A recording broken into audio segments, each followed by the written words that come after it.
دا ګناه به په ثواب کې بدلوم. دا ګناه به په ثواب کې بدلوم. د ماضي تاریخ به بیا تازه کوم او غږ د امن به نړۍ ته رسوم.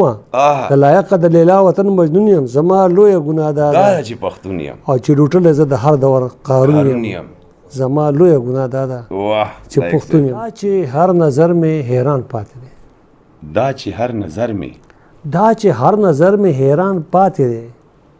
لا پکې تصویر د جانان پاتې دی. دا چې هر نظر مې حیران پاتې دی. لا پکې تصویر د جان پاتې دی. او ولې مې سلګو ته ورخطا شولې؟ ولې مې سلګو ته ورخطا شولې؟ لا خو مې د اوښکو باران پاتې دی. چې په افغانستان باندې د فارسي او د عربي ډېر اثر پاتې شوی دی. بلکې ظاهرشاه باچا 40 کاله تېر کړي او پښتو ټکی ولې نه ورتلو. صرف یو ټکی زده کړو، مېلمنو ستړي به شئ. زه فکر کوم چې شعوري او لاشعوري طور ما سره اخیستی دی هغه نه، خو هغه ته مې ویل نه دي چې سیار صاحب ما سره اخیستی دی. ما بیا بابا ته وویل چې بابا کله مې ولید او بابا سره مې ناستې وشو، حمزه بابا سره، او بیا هغه سره ډېر کېناستم. بیا هغه زموږ کلي ته راغی، نو هغه ناستې شو، نو بیا هغې ما باندې روحاني اثر وکړو. نو هغه ټول خیبر د ما په کوپړی کې لکه راغی. زه به دا یم چې خیبر زه شاعر کړم، داسې به رالنډه وو. ډېر سلامونه، احترامات ملګرو. سمر افریدی یم. امید دی چې ټول به روغ جوړ وئ او د خپل ژوند نه به خوندونه او مزې اخلئ. مرکه ده د انګازي ټي وي ادبي سیرې، او په ادبي سیرې کې راسره د ریډیو پاکستان ډایرکټر پروګرامز اولنی سابقه ډایرکټر، یو ښه شاعر، ادیب، افسانه نګار، سفرنامه نګار، کالم نګار او څېړنکار، ډېر محترم نوموړی شخصیت لایق زاده لایق صاحب ناستی کوي. د سره به د په ژوند فن هم خبرې اترې کوو او دته به یو خواست کوو چې موږ ته یو کلام نیم هم را ډالې کړي. نو د ټولو نه مخکې لایق زاده صاحب تا ته په خپل پروګرام ادبي سیرې کې په خیرالې او ستړي مشي وایم. ډېره مننه، ډېر تشکر او ډېر خوشحاله شوم چې تاسو پښتنو لیکوالو ته قدر ورکوئ، احترام ورکوئ. او ظاهره خبره چې پښتو ادب زموږ شریک دی. زه خو په خپله په ادب دومره نه پوهېږم، خو دا ستاسو هغه درناوی دی. ستاسو د چینل مننه کوم، ستاسو ډېره مننه کوم چې دغه درنښت مو ما ته راوبخو او چې څه خبرې سره به کوو،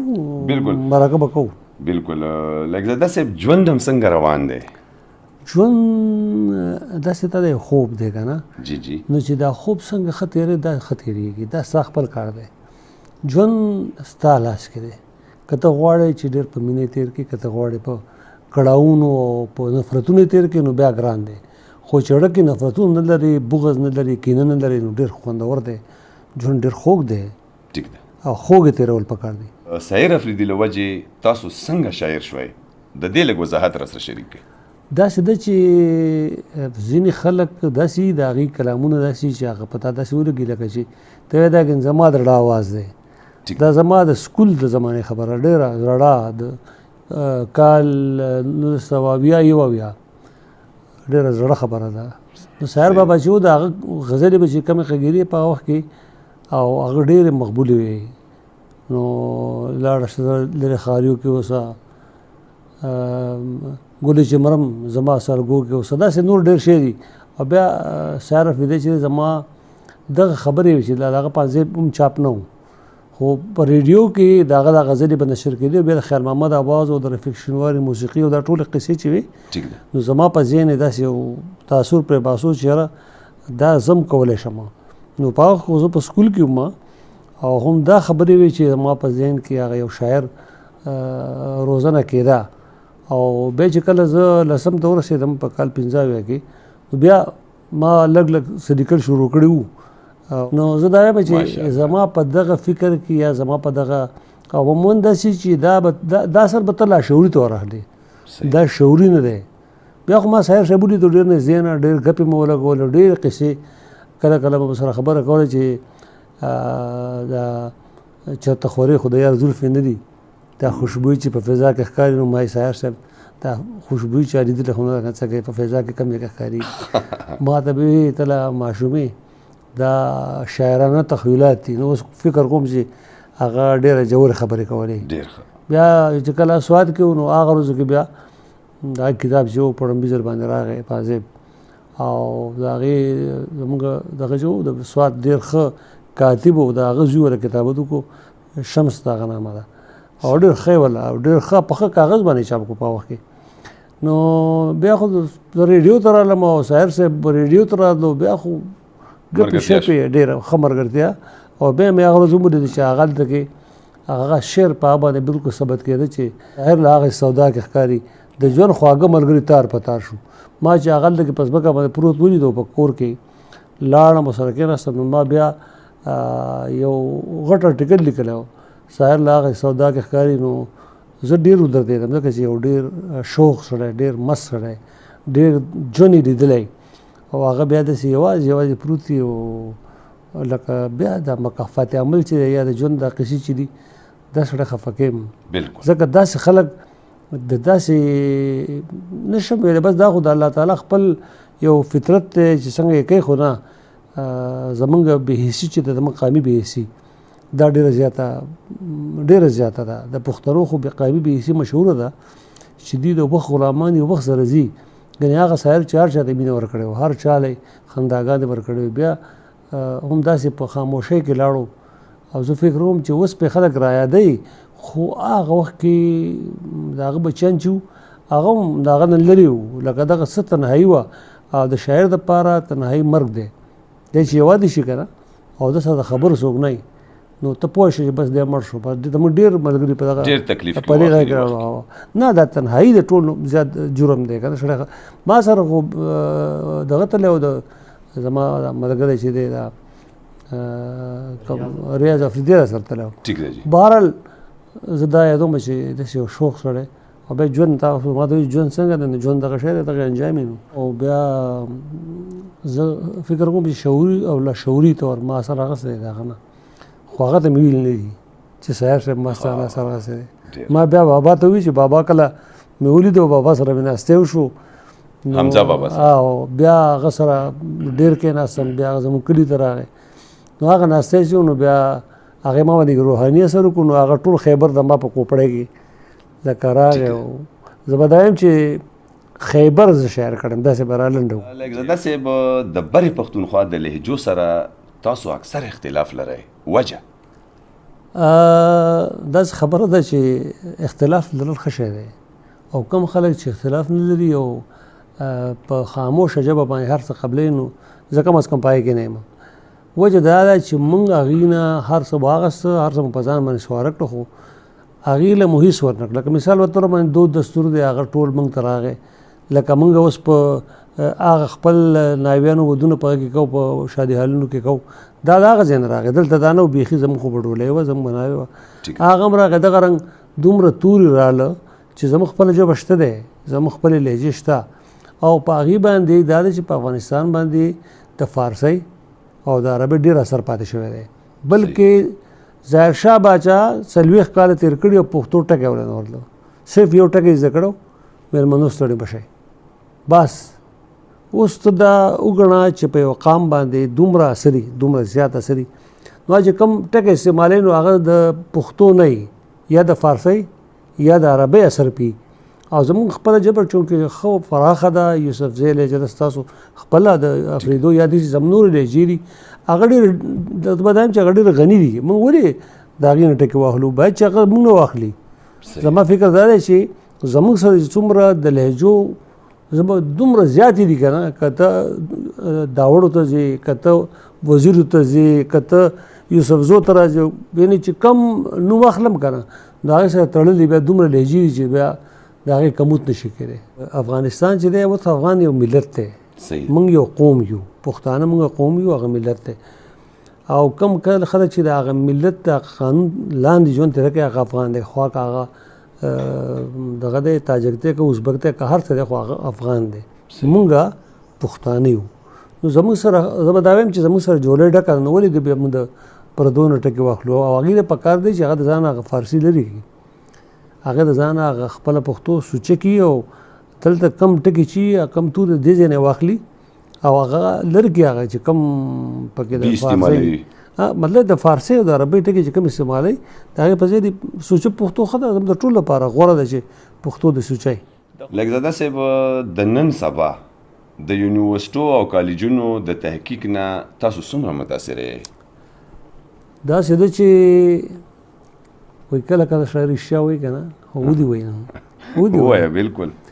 داسې وایي چې په څه وخت کې به خلکو مطالعه کوله کتابونه به لوستل او دغه به شوق و د هغې نه به یې څه داسې نچوړ راواغستو چې خپله پی ایچ ډي ډګري به چې وه یا خپل ریسرچ به چې وه به ډېر زیات داسې وزندار او چې مونږ به لوستو نو هغه به ډېر زیات لکه فایده به راکوله. نن سبا څه داسې رجحان راغلی دی تاسو یقین وکړئ چې هغه د پی ایچ ډي معیار خو دومره پرېوتی دی څېړنکاران چېرته دي. ما د اکاډمۍ د ډایرکټر سره خبره وکړه هغه راته وایي چې هر سړی ما ته وایي چې ما ته دا ګران دی. ما ورته مې ډایرکټر صاحب ګوره که فرق تاسو داسې موضوعات ورکړئ چې د هغې نه قام ته فایده وي. هر سړی به د حمزه بابا نه چاپېره چولي هر سړی به د رحمان بابا نه چاپېره چولي هر سړی به خوشحال بابا نه چاپېره چولي. زما فکر دا چې په دې باندې ډېر کار وشو. پښتو خو ډېره زیاته او زموږ ثقافت او زموږ کلتور خو ډېر دروند دی. لکه زه تا ته وایم د خیبر زاړه شاعران نو که څوک په دې کار کوي وخت پرې لګي هغه به ګرځي هغه به خلکو نه تپوسونه کوي نو خلک دې ته تیار نه دي. داسې یو موضوع راولي چې هغه په کمپیوټر کې موجوده وي د هغه ځای نه کاپي پیسټ وکړي او بس ریسرچ تیار دی تیار وي په لږ ساعت کې. نو دا حلوا چې ده دا د حلوا رجحان چې شروع شوی دی دا زموږ ریسرچ ته ډېر غټ نقصان رسوي. او په کار دا دی چې زموږ ادارې چې دي هغه خلکو له داسې موضوعات ورکړي چې په هغې کې کم از کم ما ته مثال درکړو د خیبر زاړه شاعران دا به ډېر زور غواړي. داسې ګپ نه دی چې زه به لاړ شم حمزه بابا به راولم او زه به خاطر بابا راولم زه به دا دوه درې کسان داسې نه دا خو ډېر تاریخ لري که نه بالکل او وخت به غواړي. زه دغه رنګ وایم چې بیا د نن شاعرانو ته د خیبر پخوا لکه د سوات شو صوابۍ شو مختلف خو داسې نور موضوعات یوازې دا نه لکه فرق دا د خیبر زاړه دودونه نو کار خو به پې کوې که نه ریسرچ خو دې ته وایي پی ایچ ډي خو دې ته وایي دې ته خو نه وایي چې د حمزه بابا په شاعرۍ کې ترنم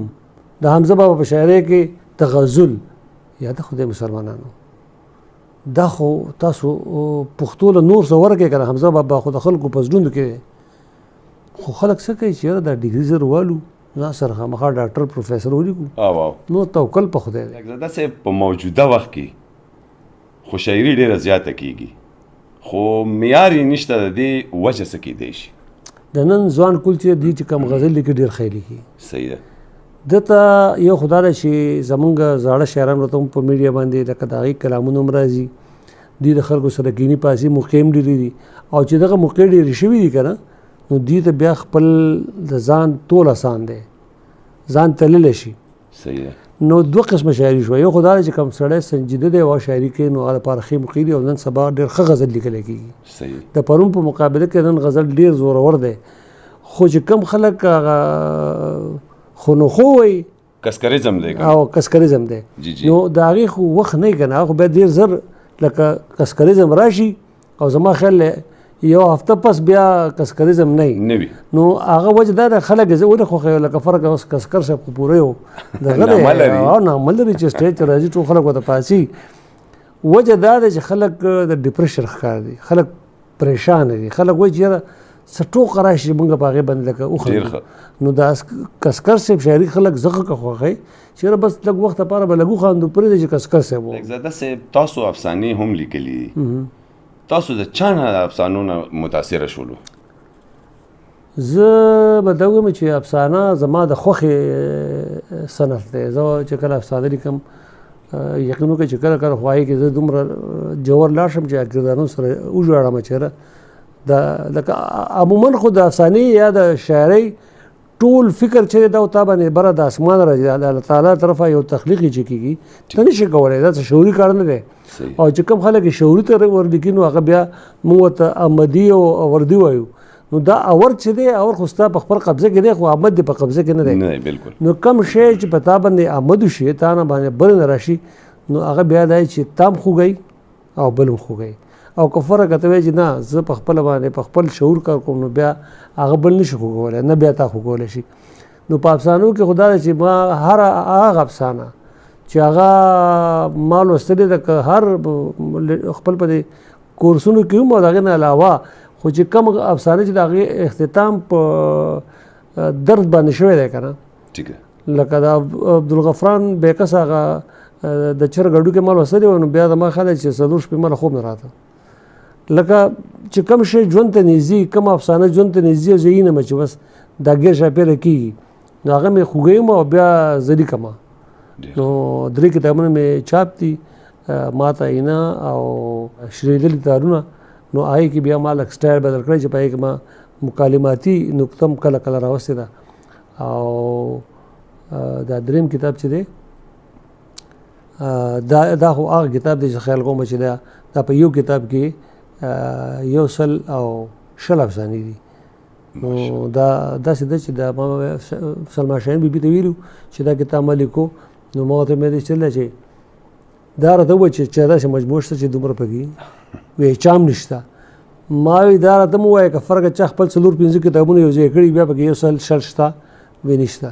ما ګوره زه موډ کې یم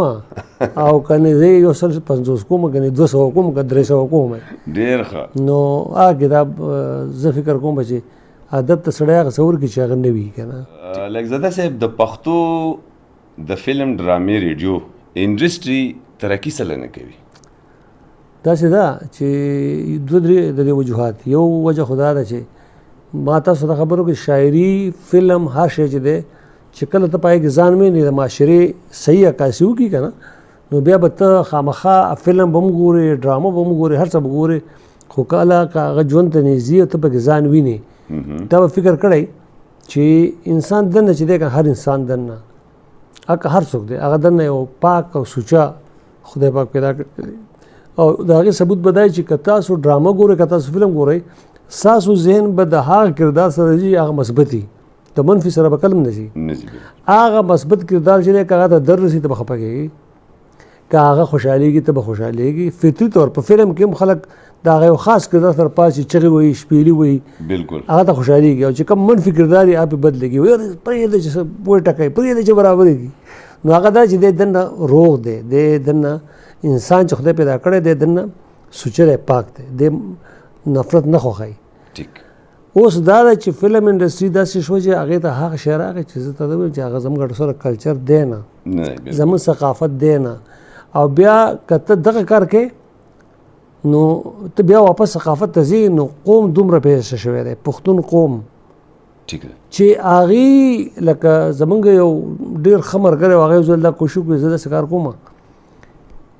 چې فلمونه یې جوړ کړي یو سړیتوب او یو بل جانان دا دواړه جوړ کړه او د هغې جلال خټک دغه نامه وه د هغه په مقابله کې فلم ولګېدو پنجابیانو جوړ کړو او په هغې کې مصر شاهین واغسته او په هغه بر پوسټر باندې یو داسې تصویر ولګه چې ټول خلک هلته روان خلکو دا نه کاته چې په دې کې دننه څه دي نو دا یو خاص لابي ده چې زموږ دا اوس لاړه تقریبا پېښور کو فلم انډسټري ختمه شوه تقریبا خلکو هغه ختمې کړې په هغې کې کاروبارونه شروع کړو بالکل نو دا د دې ذموار خاصه طبقه ده چې هغوی مونږ ځان ته نه پرېږدي لکزاده صاحب یو آخري کوېشن طرف ته راځو چې ستاسو په دور کې په ریډیو کې ډېر زیاته لږه فحشي و دغه شي نه ډېر زیات راغلی تاسو دور نه مخکې لږه ریډیو په کور کې او په عام سطح باندې ډېر زیات و د دې څه وجه وه دا چې دغه چې اوس رښتیا خو به وایو که نه خفګي خو نه خفه کېږو چې کله د یوې ادارې ماشوم وشي او هغه حلالي نه وي که نه نو هغه اداره د هغه ماشوم د لاسه وشرمېږي او د ریډیو پاکستان داسې بچي شو ډېر زیات هغه حلالیان نه دي خو ډېر زیات شو هغې ته اف ام وایي نو هغه اف ام چې دی دا بچي دومره خواره شو چې ځای په ځای باندې دې اډو سره د مکالمې معیار پاتې شو د خبرو معیار پاتې شو خلک په نیغ په نیغه د پردو جنکو سره خبرې کوي یعنې هغه ټکي چې موږ ریډیو ته راغلي و تا به الف نه بې غلطه نه شوی دی تا به چې یو فقره وي تا به 100 زره سوچ کوه خپل استاد ته به د ښودلی چې ریډیو نه خلک خبرې زده کوي یا خلک بیا وایي دا یې په ریډیو کې ویلي مثال یې ورکوي نو دغه د اف ام د رجحان چې راغی ډېر زیات او ډېر زیات شو ځای په ځای نو ریډیو هغه پاتې نه شو. نه تاسو یقین وکړئ چې په ریډیو پاکستان کې به په یو ټکي کې د شرابو ټکی راغی یا د څښلو یو لفظ راغی هغه نغمه به نه غږېده وایي دا فحاشي خوری دا خلکو کې بد شی خوری. ګنې سیف الرحمن سلیم څومره ښه غزل دی چې کله ناکله صد د جام کوه پتا مینې په ما پام کوه. فلم کې خو ریلیز شو خو په ریډیو کې ریکارډ دی خو بیا دا بند شو چې دا به نه دی ځکه دې کې دغه دی چې ساقي ټکی پکې دی چې په ما هم لږ پام کوه داسې نو راغلی یم دی میکدې ته نه وی راغلی یم زه میکدې ته نه وی او ساقي په ما باندې لږ پام کوه نو بیا په دې باندې دا کېښوده چې بھائی دا به نه غږوئ. دغه رنګ زمونږ د اشرف مفتون ډېرې ښې ښې غزلې هغه بیا په ریډیو کې دا به نه غږوئ. نو څومره قدر و څومره احترام و خو ما تاسو چې کوم مثال درکړو اوس خو هېڅ پته نه لګي چینل کولاو کې خلک مایک ته کینی او دا سوچ نه چې زه به وایم څه خو چې شروع شي ټلیفون به راځي نو په دې کې زموږ تورسرې ډېرې چې دی هغه قمقلاني نه پوهېږي هغه ډېر ګډوډ ماحول به دی شو چې هغه د ریډیو کې چې کوم هغه ارجې ناستي نو هغه ته هم داسې په اداکارۍ کې خبرې کوي نو هغې ته چې کومه یو دنیا پیښ شي چې ګنې دا خو بس مزید یو لا مزید نو الله تعالی دې رحم وکړي او دا شی به نور روانېږي دا ودرېږي نه هر شی چې داسې بد رجحان راشي که نه نو تاسو یقین وکړئ چې ما خو فلمونو له تقریبا ډېرې سندرې لیکلي او بیا ډېرې مشهورې شوي دي دا یو 50 فلمونو له ما سندرې لیکلي پای کې چې کومې سندرې ما لیکلې نو پای کې لکه موږ محبت کړی دی د هغه د هر رواج مو په نره بغاوت کړی دی موږ محبت کړی دی یا موږ یو رواج نه منو یا داسې نور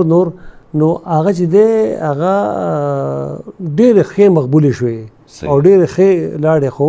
یو ځل یو سندره چې وه چرې لرې د دنیا نه پروت مې غېږ کې لکه ګل وې ستا نازونه وې نخرې وې ستا په چپه خوله خندل وې هغه د ارشد صاحب خپل فلم کې چې اډیو ریکارډ کړه ما ته اډیو واوروله نو زه ډېر زیات خوشحاله شوم ستار یونس او دې خلکو ویلي وه زمان ظهیر خو بیا چې کله پته ولګېده چې په هغې باندې کم پیکچرایزیشن جوړ شو زه یې له بوتلم او ما په هغې باندې څه ولیده که نه نو ما بیا مې د فلم لیکلو لپاره توبه ده ځکه دې خو سره هغه ناجایزه وکړي سنجیده غزلې هغې سره داسې ناروا زه به یو غزل ویم او نور زما خیال دی چې ډېر اوږده وبه نه که نه نه خو بیا به ګورو چې زه به یو غزل ویم چې ما ته ذهن ته راځي که نه دا چې هر نظر میں حیران پاتے دے دا چې هر نظر میں حیران پاتے دے لا پکې تصویر د جانان پاتے دے واه ډېر دا چې هر نظر میں حیران پاتے دے لا پکې تصویر د جان پاتے دے ډېر او ولې مې سلګو ته وارخطا شولې ولې مې سلګو ته وارخطا شولې لا خو مې د اوښکو باران پاتے دے واه ډېر ولې مې سلګو ته وارخطا شولې لا خو مې د اوښکو باران پاتې دی ډېر ښه او تا چې غرې نیولې راکتلي وو تا چې غرې نیولې راکتلي وو زړه کې مې ګمان پاتې دی تا چې غرې نیولې راکتلي وو زړه کې مې ګمان پاتې دی ډېر ښه او هغه د ټول عمر لیونی ارمان د ټول عمر لیونی ارمان ستا د یو ارمان په ارمان پاتې دی واه جی بیا وایه شعر هغه د ټول عمر لیونی ارمان ستا د یو ارمان په ارمان پاتې دی ډېر ښه او د دې مخته ده جی ارشاد یو شعر پکې ما نه هېرېږي نو زه به مخته وایم چې نوره هره ګرانه مې اسانه کړه نوره هره ګرانه مې اسانه کړه ګران چې ولایقه نو ګران پاتې دی جی بیا وایه مکتب بیا نور هره ګرانه مې اسانه کړه ګران چې ولایقه نو ګران پاتې دی ډېر ښکلی لایق صاحب که ستاسو چې کوم مشهور کلامونه دي موسیقارانو ګلوکارانو ویلي که هغې نه یو څو شعرونه وویل تاسو ته یاد نو د هغې خو ډېر زیات دي خبره دغه یو به ووایو چې فرق د هغې به یو آخري یو بند ویم بلکې یو بند به ویم پوره دی هغه دا دی چې راټول شم د سلګو بدل باخلم چې راټول شم د سلګو بدل باخلم د دې واړه محرومو بدل واخلم د هر جبر او سختو بدل واخلم لا مړ نه یم خو په تمه د بدلون یم زما لوی ګناه دا ده چې پښتون یم او د دې اخري بند دی دا ګناه به په ثواب کې بدلوم دا ګناه به په ثواب کې بدلوم د ماضي تاریخ به بیا تازه کوم او غږ د امن به نړۍ ته رسوم که لایقه د لیلا وطن مجنون یم که لایقه د لیلا وطن مجنون یم زما لویه ګناه دا ده چې پښتون یم او چې ډوټلی زه د هر دور قارون یم زما لویه ګناه دا ده چې پښتون یم لکزاده صاحب مرکه راغونډوو څه پیغام ورکول غواړي مونږ واړه خلک به څه پیغام ورکوو پیغام خو دا غټ غټ خلک ورکوي او مونږ خو لکه داسې ګډ وډ او څه پیغام ورکوي بس زما یو لیونی پیغام به یو لیونی پیغام د لیونو خبرې لیونی بیا خلک پې خفه کېږي رانه داسې ده پښتنو چې دا اول خو زه مبارکي وایم دې ته چې دې د لیکوالانو سره خبرې کوي او زما کومه خبره به چا بده لګېدلي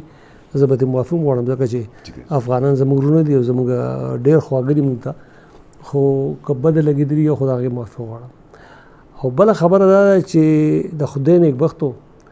دا وخت دومره په تیزۍ تېرېږي د پښتنو نه چې دې ته احساس نه کېږي چې دا څومره په تیزۍ سره دا وخت روان دی او د دې په خپلو منځونو کې هغه بداوی چې دا دومره زیات دی دومره کینه پروري ده چې یو کس یو کارو کې یقین وکړي د بل پښتون داسې نه کوي چې د هغه مرسته وکړي تر دې پورې چې که فرق چا د روډ په غاړه باندې یو پټرول پمپ جوړ کو او هغه لږ روان شو نو بل پښتون به څه کوي فوراً به هلته بل جوړوي اب ډېر ګران اخلي خو نه خو چې دا کار روان دی زه دې دا وکړم یو مثال به زه وکړم یو وړوکی غوندې مثال خفه کېږي خو نه خفه کېږي خو نه داسې ده چې دوه کسان یو به د سورناغه کوله یو به باجغه کوله یو ځای به ګرځېده محفلونه به تلل نو یو ځل دا سورنا والا چې تللی سیند په غاړه ناست دی او دې کې داسې دا سورونه اړې راړې داسې چولې را چولې پکې که نه نو دا چې دی دواړه پښتانه دي دا دی چې سورونه ډېر زیات چړي نو سورونه پس یو اواز راغلی د سیند اواز راغی چې ته څه کوې څه غواړې څه لیونتوب دې راغستی دی نو دی بیا بل سور غږوي هغه ورته وایي څه دې په کار دي دی ورته وایي چې غریب یم نو وایي څه غواړې وایي چې زما یو کور وایي کور دې وشو څه غواړې وغیره وغیره بیا وایي چې زما یو ګاډی هم په کار دی بیا خو حریص شی دی ګاډی دې هم شاته ولاړ دی بیا زه زما یو ډرایور هم په کار ډرایور هم واخله د شاته وکړه د ډرایور صاحب تاسو راځئ دا سورنۍ ډګۍ کې ګزار کو موټر کې روان دي لاړه خلکو ته استقبال وکړو نوکران دي سړی هغه ورته وویل ډرایور چې صاحب دا ستاسو کور دی سړی کور کې کېناست داسې څو ورځې پس د هغه نشه چې د پښتون نشه خو بیا هغه ته معلومه ده که نه چې نهر موړ شي بیا خو په ځان نه پوهېږي نو ده دا نخرې پېښې شروع کړې چا باجمال ته ووایي چې ظالم بچی هغه ملګری خو دې غټو غټو خلکو سره کښېني او څه داسې څه بل شی دې جوړ شوی دی وایي ښه نو وایي داسې چل دی زه پسې ورنم ورغی پسې وایي شا به هلته وایي داسې چل کړی دی هغه ورته وایي بس لاړم هسې په غاړه ناست وم دغه فلانی سور مې لګولی او فلانی راګ مې چړی دی ښه باجې غاړه ته واچوه لاړ هلته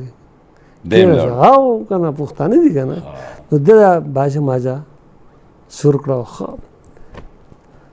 چې دا ټول سورونه یې وغږول که نه نو په دې کې ده ته م اواز راغی چې مونږ دلته عبادت کوو ته څوک یې او څه غواړې څه شی دې په کار دی او هېڅ هم نه غواړم نو بیا دلته څه کوې وغواړه څه غواړې وایي زما یو سوال دی وایي شا به مونږ اوسګار نه یو غواړه څه غواړې یو سوال مې دی که قبول شي وایي قبول به شي خبره کوم وایي هغه بل چې څه ورګډه ترې واخله نو زما د خبرې مطلب دا دی چې پښتنو یو بل وزغمئ برداشت کوي یو بل او هغه چې زمونږ وخت تیر دی په بې تعلیمۍ کې په ټوپک کې قلم ته بدل کوي او د یو بل د رویو نه فایده واخلي ځکه چې پښتانه خدای پاک داسې قام پیدا کړی دی چې دی کم مشر یو خبره کوي بلکې سړی نه زموږ پښتنې مشرانې بچوي زنانه هغې به هم دومره ښې مشورې ورکولې، مشرانو قدر وکړئ، احترام وکړئ او خپل لا پښتو خپل لا دودونه دا راټینګئ، ځکه تاسو مونږ په دې درانه یو چې سره خبرې کوو، دا ځکه چې مور مو شریکه ده او په دغه مور چې زموږ پښتو چې ده په دې باندې مونږ یو بل پېژنو، د دې قدر وکړئ، احترام وکړئ او د خپل معاشرې د خپل ټولنې چې خلک دا وګوري چې دا پښتانه دي. دا نن چې کم رجحان روان دی د پښتنو کم طرف ته ځغلي، نو دغه د خوند نه دی. پښتو کوئ خوږه پښتو، لکه د مینې پښتو، داسې د بغض او کینې نه. لږزاده صاحب د ګټور پیغام نه پس ستاسو د وخت راکولو یو نړۍ مننه. زه ستاسو ډېر مشکور یم او الله مو لره، او زه تاسو چې څېرې لټوئ، زه هم دا څېره خو دومره ښه نه ده، خو بهرحال تاسو او الله دې پښتانه ښه لري، ژوندي لري او دوی د خدای استقامت ورکړي چې دوی خبره کولی شي، چې کله دې خبره زده کړه بیا به خوند کوي. ملګریو، دا و د نن پروګرام ادبي څېرې چې د ډېر ښه شاعر، نوموړي شاعر ادیب لایقزاده لایق صاحب په ژوند فن او په ادبي خدماتو باندې مشتمل و. انشاءالله که ژوند وفا وکړه د یوې بلې ادبي څېرې سره به بیا ستاسو په خدمت کې حاضرېږو. ماله او ډېر ګران لایقزاده لایق صاحب له په دې دعا سره ورکوي رخصت، چرته هم چې اوسئ ښاد آباد او بریالي اوسئ. د لوی خدای په امان.